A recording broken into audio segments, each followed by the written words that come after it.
Let's tackle one of the primary concepts of AP language called the rhetorical situation. Now, the rhetorical situation is really just a fancy word to describe the climate or the moment surrounding the creation of some sort of text. So, why a speech is given, the rhetorical situation surrounding a letter written to someone else, the rhetorical situation of a song that's released. So really what that rhetorical situation is that moment and the purpose behind why that text exists, okay? Where this comes into our test is that some of your multiple choice questions are going to ask about this rhetorical situation, as well as the rhetorical analysis essay, because you are going to be looking at a text and really analyzing that rhetorical situation. But even beyond that, the other two essays on your exam, you have to really understand your own rhetorical situation in order to craft a really effective essay. So this idea of the rhetorical situation is one of the fundamental pieces of what we're going to learn this year. So let's get started. A good way to visualize the rhetorical situation is what's called the rhetorical triangle. So when we're talking about the rhetorical triangle, it's really kind of looking at three primary pieces of that rhetorical situation and taking a second to kind of see how they all fit together to create that rhetorical situation. So when we're looking at the rhetorical triangle, there's 3 points. The first one is the speaker. That would be who is talking, right? There's the audience,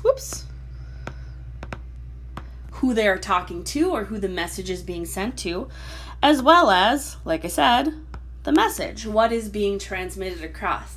This is really comparable if you've taken a speech or communications class to that basic communications model. There is the sender, there is the receiver, and there is the information that is going between the two.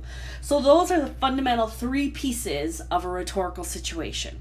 Okay, so a good example I like to use that we're all familiar with would be Martin Luther King's I Have a Dream speech. In that situation, the speaker is Martin Luther King. The audience are the people attending the march in Washington.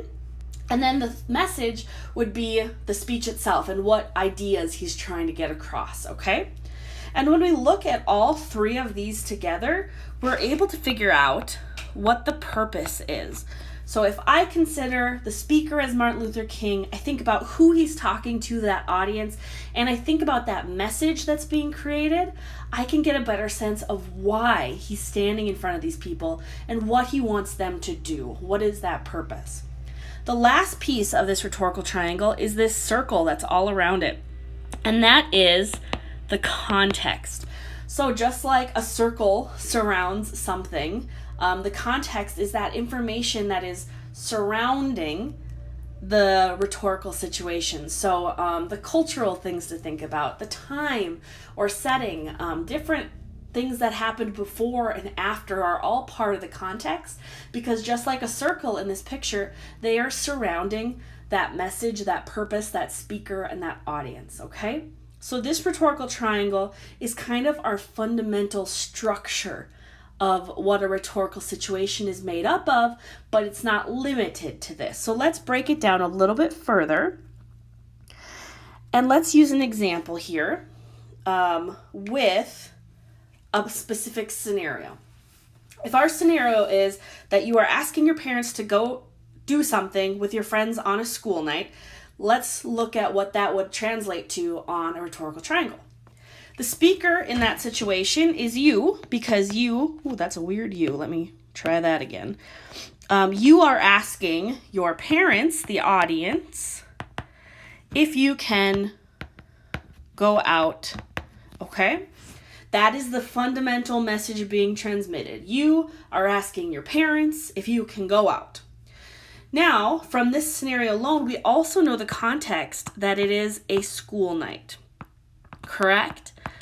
So we have our 4 pieces of our rhetorical situation. Now that context piece could be a lot more detailed because you know your relationship with your parents. For instance, if you had just asked the night before, that would be part of the context, right? Maybe they said no, maybe they said yes, but that is something that happened before that's relevant. If you were failing a class, that would be part of the context because it's relevant and it's kind of part of your family culture and it's surrounding this request, right? Because that affects how you would probably ask them. So that's a great example of context and how these surrounding issues kind of contribute to this rhetorical situation between you and your parents. So let's fill in that middle piece, the purpose. If you are asking your parents to go out, what is the purpose of that request? Obviously, you want to go out, right? So your purpose is to get the permission to go out. That is what you want to walk away with. That is the action you want your audience to take. And that is a perfect example of what purpose is in a text and how we use this triangle to get to that. Now, when we look at text, it's going to be much more complicated. I hate to tell you. But this is the foundation of it. Purpose, that thing in the middle there, is what action does that speaker want to see? If we go back to our Martin Luther King example, what action did he want to see? He wanted that audience to change their viewpoint on the plight of African Americans in our country. There are lots of different ways you could look at that rhetorical situation itself because that was a diverse audience. But those pieces outside of that central purpose all kind of build towards this, right? That is what is shaping that author's message or speaker's message, I should say. So if we kind of flesh it out a little bit, I have an acronym for you. Now, we are going to build this acronym as the year goes on, but the, I guess, simplified version is spaces. And what spaces is asking you to do is to really dig into that rhetorical situation with a given text and kind of pick it apart for who that speaker is, who that audience is, what you know about these different elements so that you can dig deeper into what that purpose is.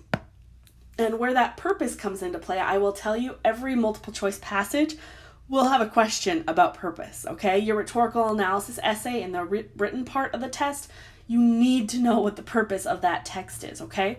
So being able to kind of piece it together with this acronym is a great way to start building that understanding of rhetorical situations. So let's go through these. I do have a written resource for you that goes with this, but I want to briefly talk about each element. So the first one, like we said, is the speaker. Who is talking? But when we are analyzing a speaker, there's a lot more things to think about. It's just not who are they. We got to think about what is their title? What is their history? What do they need? What background is relevant to this rhetorical situation right now? Do they have biases? Do they have prejudices? And how do those things affect that purpose, okay? Which brings us to the next one, the P in spaces, which is figuring out what is that purpose. Again, that is the action or the outcome that the person is hoping for, okay, that the speaker is hoping for, The A, again, is the audience. Who are they speaking to? When you read the document about spaces, you will notice that there are different types of audiences. There is a direct audience and an indirect audience. Going back to my example, about Martin Luther King, the direct audience are those people sitting in front of him at the march that he is directly speaking to, okay? However, indirectly, he's talking to lawmakers, he's talking to the president, he's talking to Americans in general. So there's complexity and duality in what an audience is. So that's something to think about when we're completing a spaces analysis. The next one, the C, is that context. And again, that's things that happened before, after.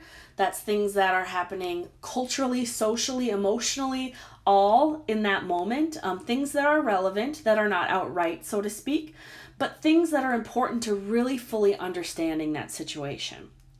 The next one, exigence. Super fancy word. I want you to think of it as inspiration, okay? What inspired that speaker to get up there and talk? So if we are talking about our scenario with you and your parents, the exigence might be that, hey, you got a text from your friend asking to go get a shake, okay? That is the exigence. That moment or that text inspired you to go ask your parents. That's a really simple example of exigence.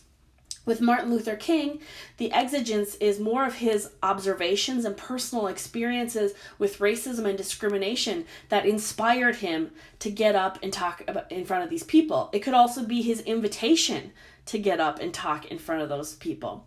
So like I was saying, the exigence is really that inspiring moment, request, observation that pushed this speaker to create this rhetorical moment. Okay? And then finally, it's the subject. Now, when we're talking about subject, it can be intertwined with the idea of topic. What are they discussing?